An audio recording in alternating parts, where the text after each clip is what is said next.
Step right up. Try your luck. You there. You seem like a lucky fellow.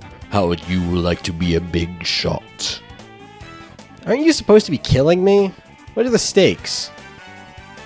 Simple, my two-legged friend.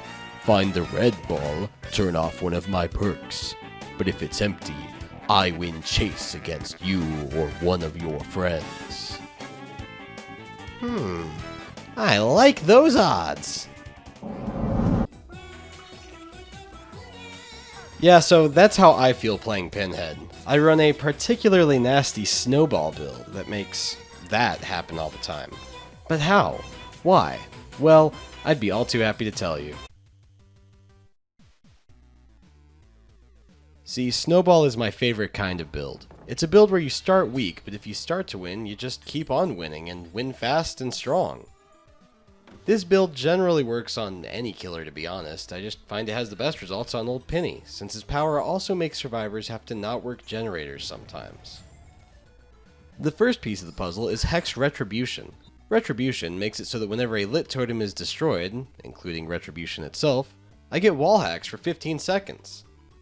It also very helpfully makes it so survivors who work totems are oblivious for 45 seconds.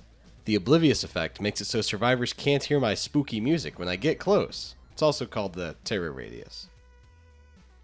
This is pretty strong on most killers, but has a real problem. If survivors hit Retribution right away, it's gone. Which is why I also bring Hex Plaything. Plaything makes it so whenever I hook a survivor for the first time, one totem on the map lights up. As long as this totem is lit, that survivor is oblivious, and as a nice little bonus, for 90 seconds, the only one who can work that totem is that survivor. This combined with Retribution makes it so that if a survivor sees a totem, they might run over to it and, no, wait, that's not my totem, I guess I'll go somewhere else. Darn. Oh wait, I can work this totem.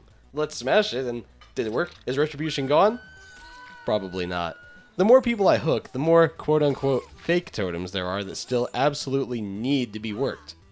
Otherwise, survivors are functionally playing against a stealth killer, and every time they get a Plaything totem instead of a Retribution totem, I get wall hacks for a long time. That's enough time to win a chase, secure a hook, maybe even put another Plaything totem in play.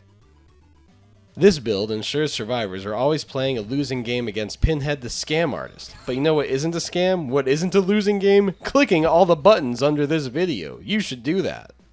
But let's say we want to be really mean.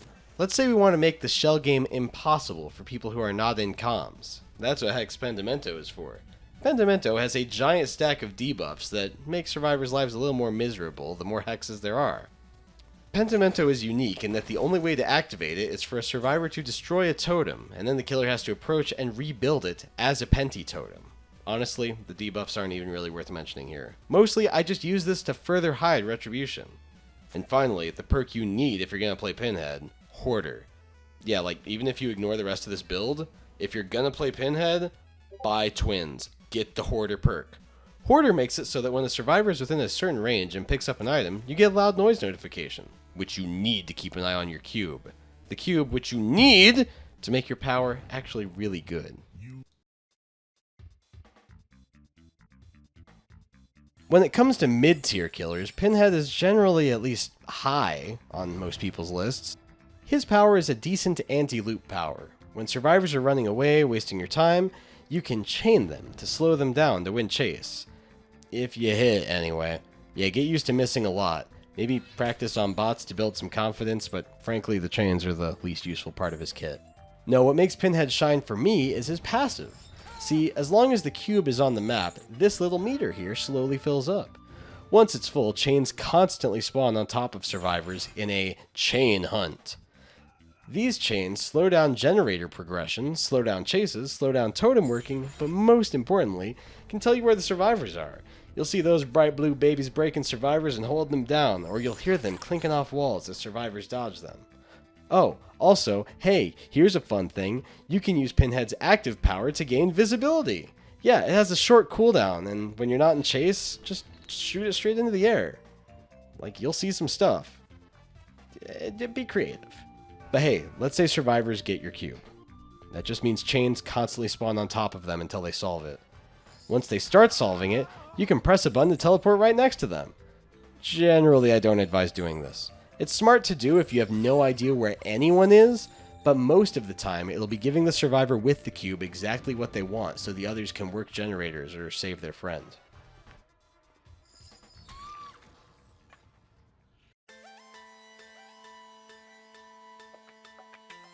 You might be wondering about add-ons, and honestly, I don't think Pinhead's add-ons matter that much. Given how much this build revolves around chain hunts, maybe take the burning candle and torture pillar? Alternatively, you may want the maggots for better chain control or the spoiled meal for bigger travel distance, for that visibility trick I mentioned before. Honestly, you can't go wrong here. Another important note, if you hear that short zappe sound that tells you the cube is near, abandon the chase, just go get it. Keeping chain hunts up and knowing where everyone is always worth it. Having cubes should always be a priority. So if you combine Pinhead's passive with the Hex build I described earlier, what do you get? You get a game where if the survivors just work generators, they will be picked off one by one and lose, due to the lack of information they'll have from being constantly oblivious. Or you get a game where if the survivors get the cube and the hexes, it could go 50-50, depending on how good you personally are at chasing. Basically, I like taking risks, and with this build you force survivors to either lose the game or visit the Pinhead Casino! Today's video is not sponsored by the Pinhead Casino. Try your luck. Participate in shell games to try and deny me awareness of your entire team. Or gamble on seeking the lament configuration and win turning off my passive. Get winning the game by cashing out at the casino early, or test your luck and choose not to work bones.